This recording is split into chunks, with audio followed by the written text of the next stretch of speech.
ഇപ്പോൾ ഹെൽമെറ്റിൽ എത്ര അധികം ഈ ലോകത്തിലുള്ള എല്ലാ സർട്ടിഫിക്കേഷനും ഉണ്ടെന്ന് പറഞ്ഞാൽ പോലും നിങ്ങൾ ഈ കയ്യിലടിച്ച് പൊട്ടിക്കുന്ന ഇമ്പാക്റ്റിന്റെ 10 ഇരട്ടിയായിരിക്കും ആ 40 കിലോമീറ്റർ സ്പീഡിൽ നിങ്ങൾ പോയിട്ട് ഒരിടത്ത് നിങ്ങളുടെ തല ഇടിക്കുമ്പോൾ ഉള്ള impact. Dot EC, Snell certification, FIM, SHARP, ഇതൊക്കെ കുറച്ചുകൂടെ വ്യത്യസ്തമായിട്ടുള്ള സർട്ടിഫിക്കേഷനാണ്. എൻ്റെ അറിവ് ശരിയാണെങ്കിൽ AGVയുടെ ഒരു മോഡൽസും സ്നെൽ സർട്ടിഫൈഡ് അല്ല. Hello guys, welcome back to another vlog. അപ്പോൾ ഇന്ന് നമ്മുടെ വീഡിയോ എന്ന് പറയുന്ന NHK ഹെൽമെറ്റ്സ് ഞങ്ങൾ മേടിച്ചിട്ടുണ്ട്. അപ്പോൾ ഇതിൻ്റെ വിശേഷങ്ങളാണ്. ഇതിൽ എന്തൊക്കെയാണ് ഫീച്ചേഴ്സ് ഉള്ള, അതേപോലെ തന്നെ നമ്മളൊരു ഷോപ്പിൽ പോയി പുതിയതായിട്ട് ഹെൽമെറ്റ് എടുക്കുമ്പോൾ ശ്രദ്ധിക്കേണ്ട കാര്യങ്ങളും പിന്നെ ഹെൽമെറ്റിൻ്റെ സർട്ടിഫിക്കേഷനെ പറ്റിയിട്ടുള്ള ഒരു വീഡിയോ ആണ്. എന്തായാലും ഭയങ്കര യൂസ്ഫുൾ ആയിട്ടുള്ള ഒരു വീഡിയോ ആയിരിക്കും. നിങ്ങൾക്ക് സ്കിപ്പ് അടിക്കാതെ തന്നെ കാണുക. ചാനൽ സബ്സ്ക്രൈബ് ചെയ്യാത്തവർ ഒന്ന് സബ്സ്ക്രൈബ് ചെയ്ത് സപ്പോർട്ട് ചെയ്യുക. നമുക്ക് നേരെ വീഡിയോയിലേക്ക് പോകാം. NHKയുടെ ടെർമിനേറ്റർ റേസ് എന്ന് പറയുന്ന ഒരു മോഡലാണ് ഞങ്ങളെടുത്ത ഹെൽമെറ്റ്. ഇത് ചേട്ടന് വേണ്ടിയിട്ടാണ് എടുത്തത്. എൻ്റെ കയ്യിലിരിക്കുന്ന ബെൽ ഹെൽമെറ്റാണ്. അപ്പോൾ അതിനെ പറ്റിയിട്ട് ഞാൻ പറഞ്ഞുതരാം, കുറച്ച് ഡീറ്റെയിൽസ് മാത്രം. അപ്പോൾ മെയിനായിട്ട് നമ്മളിപ്പോൾ NHK ആണ് നോക്കുന്നത്. സോ ഈ ഹെൽമെറ്റിൽ എനിക്ക് ഏറ്റവും ഇഷ്ടപ്പെട്ട ഒരു കാര്യം എന്ന് പറയുന്നത് ഇതിൻ്റെ പാഡിംഗ് ആണ്. പാഡിങ്ങിൻ്റെ ക്വാളിറ്റിനേക്കാളും പാഡിങ്ങിൻ്റെ കംഫർട്ട് എനിക്ക് ഭയങ്കര ഇഷ്ടപ്പെട്ടു. പാഡിങ്ങിൻ്റെ ക്വാളിറ്റി ഈ ഒരു പ്രൈസ് റേഞ്ചിൽ നോർമലി തന്നെയാണ്. എന്തായാലും പ്രൈസ് ഡീറ്റെയിൽസ് ഒക്കെ ഞാൻ ലാസ്റ്റ് പറഞ്ഞുതരാം. ഞാൻ NHKയുടെ ഹെൽമെറ്റ് ഇതിനു മുന്നേ ഉപയോഗിച്ചിട്ടില്ല, ജസ്റ്റ് വെച്ച് പോലും നോക്കിയിട്ടില്ല. നേരെ നമ്മൾ ഹെൽമെറ്റ് വേൾഡിലാണ് പോയത്, ട്രിവാൻഡ്രത്ത്. അപ്പോൾ അവിടെ പോയി കുറേ ഹെൽമെറ്റ്സ് വെച്ച് നോക്കി. കംഫർട്ടബിളായിട്ട് ഏറ്റവും അവന് തോന്നിയത് NHK തന്നെയാണ്. എനിക്കും വെച്ച് നോക്കിയപ്പോൾ ഇത് NHK ആണ് തോന്നിയത്. ഇത് മീഡിയം സൈസാണ്, അതായത് ഹെഡ് സൈസ് വരുമ്പോൾ 57-58 ആണ് മീഡിയം വരുന്നത്. ഇതിൻ്റെ വെയിറ്റ് എന്ന് പറയുമ്പോൾ 1550 grams ആണ് വരുന്നത്. ഇതിൻ്റെ സർട്ടിഫിക്കേഷൻ എന്ന് പറയുമ്പോൾ നമുക്ക് ഇൻഡോനേഷ്യൻ, അതായത് SNI സർട്ടിഫൈഡ് ആണ്. അടുത്ത് എനിക്ക് മെയിനായിട്ട് ഇഷ്ടപ്പെട്ട ഒരു കാര്യം എന്ന് പറയുന്നത് ഈ ഹെൽമെറ്റിൻ്റെ എയർ ഫ്ലോ. അതായത് ഞങ്ങൾ വെച്ച് ഓൾമോസ്റ്റ് ഒരു മാക്സിമം പോയ ഒരു 100 കിലോമീറ്റേഴ്സ് മാത്രമേ റൈഡ് ചെയ്തിട്ടുള്ളൂ. അത് ഓരോ ദിവസങ്ങളിലായിട്ടാണ്, കണ്ടിന്യൂസ് റൈഡ് അല്ല. അപ്പോൾ എനിക്ക് എയർ ഫ്ലോ നന്നായിട്ട് ഫീൽ ചെയ്തു. അതായത് ബെൽ ഹെൽമെറ്റിൽ കിട്ടുന്ന പോലെ തന്നെ നല്ലൊരു എയർ ഫ്ലോ ഇതിൽ എനിക്ക് ഫീൽ ചെയ്തു. ഈ ഒരു പ്രൈസ് റേഞ്ചിൽ എനിക്ക് നല്ലതായിട്ട് തോന്നി. കാരണം അത്രയ്ക്ക് വെൻസ് ഇവിടെ കൊടുത്തിട്ടുണ്ട്, തലയുടെ ഈ ഭാഗത്തും കൊടുത്തിട്ടുണ്ട്, അതേപോലെ ചിന്നിൻ്റെ ഈ സൈഡ് നമുക്ക് വെൻസ് കൊടുത്തിട്ടുണ്ട്. നോർമൽ ഹെൽമെറ്റ്സിന് വരുന്നേക്കാളും കുറച്ചുകൂടെ വലിയ വെൻസാണ്, അപ്പോൾ എയർ ഫ്ലോ കുറച്ചുകൂടെ കൂടുതലാണ്. പിന്നെ എനിക്ക് അടുത്ത് തോന്നിയ കാര്യം ഈ വൈസറിൻ്റെ ക്വാളിറ്റി. ഈ വൈസർ നമ്മൾ ഫോൾഡ് ചെയ്യുമ്പോഴും, അതായത് ക്ലോസ് ചെയ്യുമ്പോഴത്തേക്കും നല്ല പെർഫെക്റ്റ് ഫിറ്റായിട്ടിരിക്കുന്നുണ്ട്. ഇപ്പോൾ എൻ്റെ ബെൽ ഹെൽമെറ്റിൻ്റെ വൈസറാണെങ്കിൽ ഇത്രയ്ക്ക് ഒരു ഇതില്ല. അത് നമ്മൾ ജസ്റ്റ് ഓപ്പൺ ചെയ്യുമ്പോൾ അതിൻ്റെ വൈസറിൻ്റെ ക്വാളിറ്റി ഉണ്ട്, പക്ഷേ അത് ഓപ്പൺ ക്ലോസ് ചെയ്യുമ്പോൾ ഒരു കുറച്ചുകൂടെ ചീപ്പ് ഫീലിംഗ് തോന്നും. ആ ഒരു പ്രൈസ് റേഞ്ചിനുള്ള ഒരു ഫീൽ എനിക്ക് ഒരിക്കലും കിട്ടിയിട്ടില്ല. പക്ഷേ ഇതിൽ NHKയിൽ എനിക്ക് നല്ലപോലെ അത് കിട്ടിയിട്ടുണ്ട്. പിന്നെ ഈ ഹെൽമെറ്റിൽ വരുന്ന ഡീറിങ്സ് ആണ്. ഡീറിങ്സ് നമുക്കറിയാമെന്നുള്ള പോലെ തന്നെ ട്രാക്ക് അപ്രൂവ്ഡ് ആയിട്ടുള്ള ഒരു ഇതാണ്. അതായത് നമുക്ക് ട്രാക്കിലേക്ക് നമ്മൾ വണ്ടി ഓടിക്കണമെങ്കിൽ നമുക്ക് ഈ ഡീറിങ്സ് ആയിട്ടുള്ള ഹെൽമെറ്റ് മാത്രമേ യൂസ് ചെയ്യാൻ പറ്റത്തുള്ളൂ. ഈസി റിമൂവബിൾ ആയിട്ടുള്ള ആ ക്ലിപ്പ് നമുക്ക് യൂസ് ചെയ്യാൻ പറ്റത്തില്ല. സോ ഡീറിങ്സ് എപ്പോഴും നല്ലൊരു സേഫ്റ്റി പ്രൊവൈഡ് ചെയ്യുന്നത് തന്നെയാണ്. ഞാനും നിങ്ങളൊരു ഹെൽമെറ്റ് എടുക്കുമ്പോൾ ഡീറിങ്സ് തന്നെയാണ് കൂടുതൽ സജസ്റ്റ് ചെയ്യുന്നത്. പിന്നെ നമുക്കിതിലൊരു നോസ് ഗാർഡ് ഉണ്ട്. നോസ് ഗാർഡ് എന്ന് പറയുമ്പോൾ നമുക്ക് വണ്ടി റൈഡ് ചെയ്യുമ്പോൾ എയർ ചിലവർക്ക് ഡയറക്റ്റ് നോസിലേക്ക് കയറുമ്പോൾ ആ ഒരു ഇറിറ്റേഷൻ ഫീൽ ചെയ്യാറുണ്ട്. അപ്പോൾ അത് തോന്നാതിരിക്കാൻ വേണ്ടിയിട്ടാണ് അവിടെ ഒരു ഗാർഡ് വെച്ചിട്ടുള്ളത്. അപ്പോൾ എയർ നേരെ പോയിട്ട് ഇവിടെ ചെറിയൊരു 2 വെൻറ്റും കൂടെ ഉണ്ട്. അപ്പോൾ എയർ നേരെ താഴോട്ടേക്കായിരിക്കും പോകുന്നത്, നമുക്ക് നോസിൽ ഡയറക്റ്റ് അങ്ങനെ കയറില്ല. സോ ആ ഒരു ഗാർഡ് ഉള്ളത് എന്തായാലും നല്ലതാണ്. വൈസേഴ്സിൻ്റെ കാര്യം പറഞ്ഞപ്പോൾ ഞാനൊരു കാര്യം വിട്ടുപോയി. ഇതിൽ പിൻലോക്ക് വൈസേഴ്സ് ആണ് വരുന്നത്. അപ്പോൾ നമുക്ക് ആൻറ്റി ഫോഗിൻ്റെ ആ ഫിലിം കൂടെ ഉള്ളിലേക്ക് വെക്കേണ്ട ഫെസിലിറ്റി ഈ ഒരു വൈസറിനുണ്ട്. ഇപ്പോൾ നോർമലി എല്ലാ ഹെൽമെറ്റിലും വരുന്ന പോലെ തന്നെയാണ്. എന്തായാലും നല്ലൊരു ഓപ്ഷനായിട്ട് എനിക്ക് തോന്നി. ജസ്റ്റ് ബേസിക് ആയിട്ട് അറിയാൻ വേണ്ടിയിട്ടുള്ള ഫീച്ചേഴ്സ് മാത്രമേ ഞാൻ പറഞ്ഞു തന്നിട്ടുള്ളൂ. വേറെ എന്തെങ്കിലും ഡൗട്ട്സ് ഉണ്ടെങ്കിൽ നിങ്ങൾക്ക് കമൻറ്റ് സെക്ഷനിൽ ചോദിക്കാം. എനിക്കറിയാവുന്നതാണെങ്കിൽ ഞാൻ എന്തായാലും ക്ലിയർ ചെയ്ത് തരാം. ഇനി ഞാൻ പറയാൻ പോകുന്ന കാര്യങ്ങളെന്ന് പറയുമ്പോൾ, നമ്മളൊരു പുതിയതായിട്ട് ഹെൽമെറ്റ് ഒരു ഷോപ്പിൽ പോയി എടുക്കുമ്പോൾ നമ്മൾ ശ്രദ്ധിക്കേണ്ട കുറച്ച് കാര്യങ്ങൾ.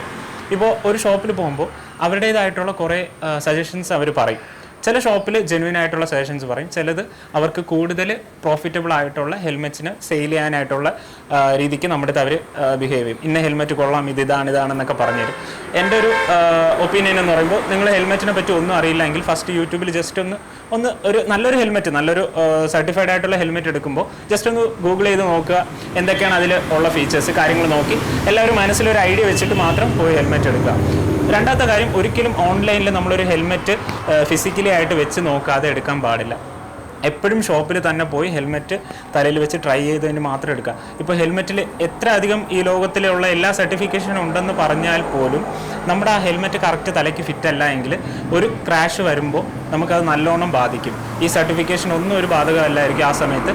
എപ്പോഴും നമ്മൾ കറക്റ്റ് നമ്മുടെ ഹെഡ് ഷേപ്പിന് അനുസരിച്ചിട്ടുള്ള ഫിറ്റായിട്ടുള്ള ഹെൽമെറ്റ് എടുക്കുക. ഫിറ്റിങ്ങിനെ പറ്റി ഞാൻ പറയാനായിട്ടുള്ള മെയിൻ കാര്യം, ജസ്റ്റ് നമ്മളൊരു ടേപ്പ് നമുക്ക് ആ ഷോപ്പിൽ പോകുമ്പോൾ തന്നെ കിട്ടും. ആ ടേപ്പ് വെച്ച് ജസ്റ്റ് ഒന്ന് ആദ്യം അളന്ന് നോക്കുക നമ്മുടെ ഹെഡ് സൈസ്. ഇപ്പോൾ എല്ലാ ഷോപ്പിലും എല്ലാവരും അത് ചെയ്തു തരുന്നുണ്ട്. നിങ്ങൾ എന്തായാലും ജസ്റ്റ് അവരുടെ അടുത്ത് പറയുക, ഒന്ന് അളക്കുക, ആ സൈസിനുള്ള ഹെൽമെറ്റ് നിങ്ങൾ ചൂസ് ചെയ്യുക.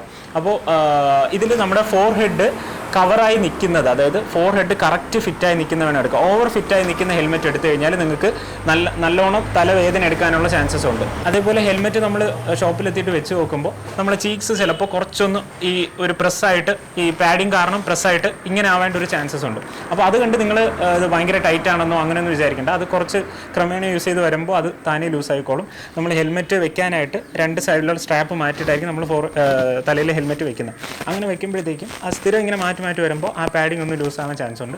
സോ അതൊരു പ്രോബ്ലം ആയിട്ട് വരണ്ട. പക്ഷേ തീരെ ഓവറായിട്ട് ആയിക്കഴിഞ്ഞാൽ അത് മനസ്സിലായിക്കോളും നിങ്ങളുടെ തലയ്ക്ക് അത് കറക്റ്റ് അല്ല, അത് കുറച്ച് ഓവർ ഫിറ്റ് ആണെന്നുള്ളതാണ്. രണ്ടാമതായിട്ട് ഞാൻ ശ്രദ്ധിക്കുന്ന ഒരു കാര്യം എന്ന് പറയുമ്പോൾ സർട്ടിഫിക്കേഷൻ. ഹെൽമെറ്റ് എന്തൊക്കെ രീതിയിലുള്ള സർട്ടിഫിക്കേഷനാണ് ഉള്ളത്. അപ്പോൾ മെയിനായിട്ട് ഇപ്പോൾ നമുക്ക് മാർക്കറ്റിൽ അവൈലബിൾ ആയിട്ടുള്ള .EC, Snell certification, FIM, SHARP, ഇതൊക്കെ കുറച്ചുകൂടെ വ്യത്യസ്തമായിട്ടുള്ള സർട്ടിഫിക്കേഷനാണ്. ഇപ്പോൾ മാർക്കറ്റിൽ നോർമലായിട്ടുള്ള .EC ഒക്കെ തന്നെയാണ്. സർട്ടിഫിക്കേഷൻ എന്ന് പറയുമ്പോൾ അതൊരു US ബേസ്ഡ് സർട്ടിഫിക്കേഷൻ ആണ്. ഇതിനെപ്പറ്റി ഞാൻ അധികം ഡീറ്റെയിൽസ് ആയിട്ട് പറയുന്നില്ല. യൂട്യൂബിൽ തന്നെ സെർച്ച് ചെയ്താൽ കിട്ടും. നമ്മുടെ സ്ട്രെൽ ബ്രോ തന്നെ ഇതിനെപ്പറ്റി ഡീറ്റെയിൽഡ് ആയിട്ട് ഒരു വീഡിയോ ചെയ്തിട്ടുണ്ട്. എന്തായാലും ആ വീഡിയോയുടെ ലിങ്ക് ഞാൻ ഡിസ്ക്രിപ്ഷനിൽ കൊടുത്തേക്കാം, നിങ്ങൾക്ക് ഹെൽപ്ഫുൾ ആയിരിക്കും. പിന്നെ നമുക്ക് വരുന്ന EC സർട്ടിഫിക്കേഷൻ, അതായത് യൂറോപ്പ് ബേസ്ഡ് സർട്ടിഫിക്കേഷൻ ആണ്. പിന്നെ ഏറ്റവും അഡ്വാൻസ്ഡ് ആയിട്ട് അല്ലെങ്കിൽ നമ്മൾ കൂടുതൽ കേട്ടിട്ടുള്ളതും സ്നെൽ സർട്ടിഫിക്കേഷനാണ്. സ്നെൽ എന്ന് പറയുന്ന ഒരു നോൺ പ്രോഫിറ്റബിൾ ഓർഗനൈസേഷൻ്റെ സർട്ടിഫിക്കേഷനാണ്. അതിൽ ചെയ്യുന്ന ഓരോ ടെസ്റ്റ് എന്ന് പറയുന്നത് ഭയങ്കര മൈന്യൂട്ടായിട്ടുള്ള ഓരോ കാര്യങ്ങളും ചെക്ക് ചെയ്തിട്ടുള്ള ടെസ്റ്റാണ്. സ്നെൽ സർട്ടിഫിക്കേഷൻ നമ്മൾ കണ്ടുവരുന്ന HJCയുടെ തന്നെ ചില മോഡൽസിനുണ്ട്, ബെല്ലിൻ്റെ ചില മോഡൽസിനുണ്ട്, അറേ, ഇങ്ങനെ കുറച്ച് ബ്രാൻഡ്സിൻ്റെ മോഡൽസ്, സെലക്റ്റഡ് മോഡൽസിന് മാത്രമേ ആ സർട്ടിഫിക്കേഷൻ കിട്ടിയിട്ടുള്ളൂ. അത് ഭയങ്കര ഒരു മികച്ച ഒരു സർട്ടിഫിക്കേഷൻ തന്നെയാണ്. അവരുടെ ആ ടെസ്റ്റിംഗ് പ്രോസസ്സൊക്കെ ഭയങ്കര ഒരു വലിയൊരു ഇതാണ്. അതേപോലെ തന്നെ FIM, പിന്നെ ഷാർപ്പ് എന്നൊക്കെ പറഞ്ഞിട്ട് ഷാർപ്പിൻ്റെ റേറ്റിംഗ് നമുക്ക് AGV, ബെൽ, ഇതേപോലെ ഹെൽമെറ്റ്സിലൊക്കെ ഷാർപ്പ് റേറ്റിംഗ് ആണ് വരുന്നത്. എൻ്റെ അറിവ് ശരിയാണെങ്കിൽ AGVയുടെ ഒരു മോഡൽസും സ്നെൽ സർട്ടിഫൈഡ് അല്ല. കാരണം അവർ സ്നെൽ സർട്ടിഫിക്കേഷനായിട്ട് അവർ അപ്ലൈ ചെയ്യുന്നില്ല. അതായത് AGVയുടെ ഹെൽമെറ്റ്സ് നമുക്കറിയാം കുറച്ചുകൂടെ എയറോ ഡൈനാമിക് ആണ്. നമ്മുടെ ഈ ചിന്നിൻ്റെ പോർഷൻ കുറച്ചുകൂടെ ഷാർപ്പായിട്ടിരിക്കും. അപ്പോൾ ഈ ഷാർപ്പ് എൻഡ് വരുന്ന ഹെൽമെറ്റ്സിന് നമുക്കൊരു ക്രാഷ് സംഭവിച്ചു കഴിഞ്ഞാൽ റോൾ ഓൺ ചെയ്ത് പോകാനായിട്ട്, അതായത് നമ്മൾ ജസ്റ്റ് ഒന്ന് റോൾ ചെയ്ത് പോകാനായിട്ട് ഉള്ള ചാൻസസ് കുറയും. അപ്പോൾ ആ ഇമ്പാക്റ്റ് വരുമ്പോൾ നമ്മുടെ നെക്കിന് കുറച്ച് ബാധിക്കും. എന്ന് വിചാരിച്ച് AGV ഹെൽമെറ്റ് മോശമൊന്നുമല്ല. ഞാൻ ഈ സ്നെൽ സർട്ടിഫിക്കേഷൻ്റെ കാര്യം പറഞ്ഞപ്പോൾ ഇത് പറഞ്ഞതേ ഉള്ളൂ. സ്നെൽ സർട്ടിഫിക്കേഷൻ കിട്ടുന്ന കുറച്ചുകൂടെ നമ്മുടെ ഈ ചിൻ ഭാഗം കുറച്ചുകൂടെ ലീനിയർ ആയിട്ട് വരുന്ന ഹെൽമെറ്റ്സിനായിരിക്കും കൂടുതൽ സ്നെൽ സർട്ടിഫിക്കേഷൻ കിട്ടുന്നത്. അടുത്ത് നമ്മൾ ശ്രദ്ധിക്കേണ്ട ഒരു കാര്യം എയർ ഫ്ലോ. അതായത് നമ്മൾ സിറ്റി ട്രാഫിക്കിലൊക്കെ വണ്ടി ഓടിക്കുമ്പോഴത്തേക്കും ആവശ്യത്തിലധികം എയർ ഫ്ലോ ഇല്ലെങ്കിൽ അറിയാമല്ലോ, നമ്മൾ പെട്ടെന്ന് തന്നെ ഹെൽമെറ്റ് ഫുള്ളൊന്ന് ഹീറ്റായി നമ്മൾ ഫുള്ള് വേർക്കും. ഇപ്പോൾ രാവിലെ ഓഫീസിലൊക്കെ പോകാൻ നേരത്ത് നമ്മൾ ഇച്ചിരി ടൈറ്റായിട്ടുള്ള നല്ല ഹെൽമെറ്റ്സ് ഒക്കെ ഇട്ടിട്ട് പോകുമ്പോൾ ആവശ്യത്തിന് എയർ ഫ്ലോ ഇല്ലെങ്കിൽ പെട്ടെന്ന് തന്നെ നമ്മൾ ഫുള്ള് നന്നായിട്ട് വേർക്കും. അപ്പോൾ വൈസർ ഒരിക്കലും തുറന്നു വെച്ച് ഓടിക്കാനായിട്ട് ഞാൻ സജസ്റ്റ് ചെയ്യുന്നില്ല. ജസ്റ്റ് താഴത്തെ ഒരു അല്പ പോർഷൻ ഓപ്പൺ ആയിരുന്നാലും പിന്നെയും കുഴപ്പമില്ല. പക്ഷെ അതും കറക്റ്റ് അല്ല. നമ്മൾ വൈസർ എപ്പോഴും ഫുള്ള് ക്ലോസ് ചെയ്തിട്ട് തന്നെ ഓടിക്കണം. ഈ മേളിലുള്ള എയർ വെൻസ് എല്ലാം ഓപ്പൺ ആക്കി മാത്രം വെച്ചാൽ മതി. അപ്പോൾ ആ എയർ ഫ്ലോ ഏതാണ് കിട്ടുന്നതെന്നൂടെ ഹെൽമെറ്റ്സ് എയർ വെൻസ് നമുക്ക് കാണുമ്പോൾ മനസ്സിലാവും അതിൻ്റെ എയർ ഫ്ലോ. അപ്പോൾ അതുകൂടെ നോക്കി ഒന്ന് ഹെൽമെറ്റ് ചൂസ് ചെയ്യുക. അടുത്തതായിട്ട് നമ്മൾ ശ്രദ്ധിക്കേണ്ട കാര്യം ഒരു ഹെൽമെറ്റിൻ്റെ ക്വാളിറ്റിയും ബ്രാൻഡും. നിങ്ങൾ ബ്രാൻഡ് നമുക്കിപ്പോൾ മാർക്കറ്റിൽ സത്യം പറഞ്ഞാൽ ഇന്ത്യൻ മാർക്കറ്റിൽ ഒത്തിരി വെറൈറ്റീസ് ഓഫ് ബ്രാൻഡ് ഇറങ്ങുന്നുണ്ട്. പുറത്തുനിന്നുള്ള ഒത്തിരി ഹെൽമെറ്റ്സ് ഇപ്പോൾ ഇന്ത്യൻ മാർക്കറ്റിലേക്ക് വരുന്നുണ്ട്. എന്തായാലും വളരെ നല്ലൊരു കാര്യമായിട്ട് തോന്നി. കാരണം ക്വാളിറ്റി ആയിട്ടുള്ള ബ്രാൻഡ് ഇപ്പോൾ നമ്മുടെ കേരളത്തിലായിരുന്നാലും ഹെൽമെറ്റ്സിൻ്റെ ഉപയോഗം നന്നായിട്ട് കൂടി വരുന്നുണ്ട്.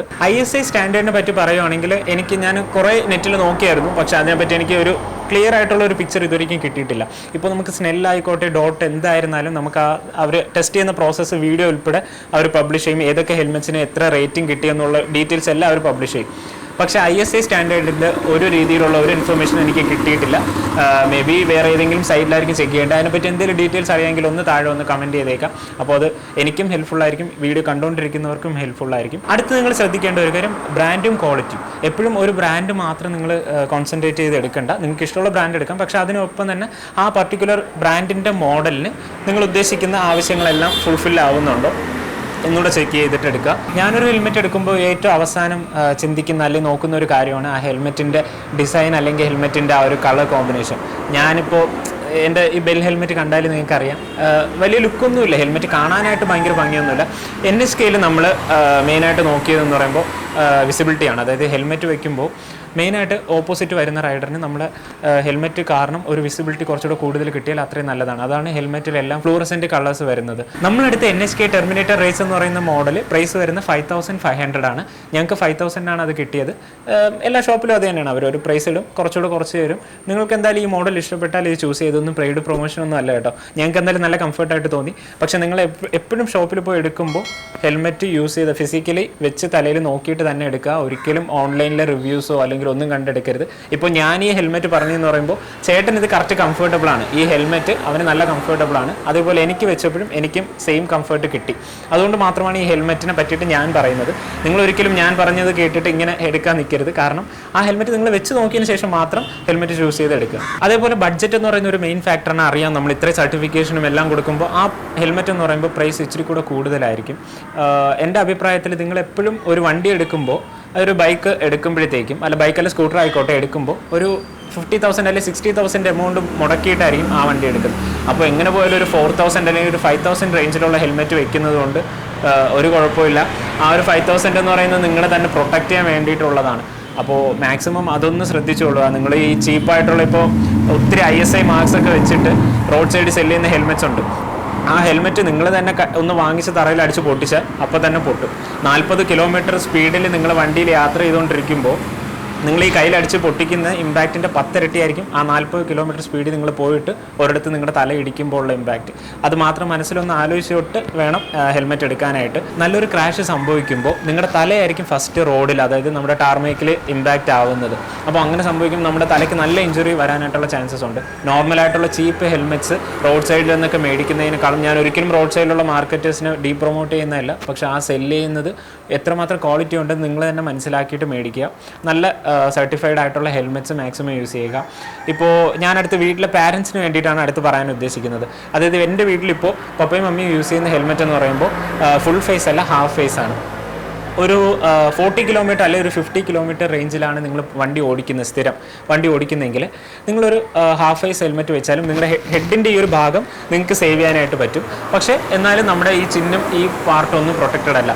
പക്ഷേ ഏജ് ആയിട്ടുള്ളവർക്ക് ഒരിക്കലും ഫുൾ ഫേസ് ഹെൽമെറ്റ് കംഫർട്ടബിൾ ആയിരിക്കില്ല. നമുക്കറിയാമല്ലോ, അവർക്ക് എന്തെങ്കിലുമൊക്കെ ശാരീരികമായിട്ടുള്ള പ്രശ്നങ്ങൾ കാരണം ഫുൾ ഫേസ് ഹെൽമെറ്റ് വയ്ക്കുമ്പോൾ അവർക്ക് ഭയങ്കര ഒരു ഡിസ്റ്റർബൻസ് പോലെ ഫീൽ ചെയ്യും.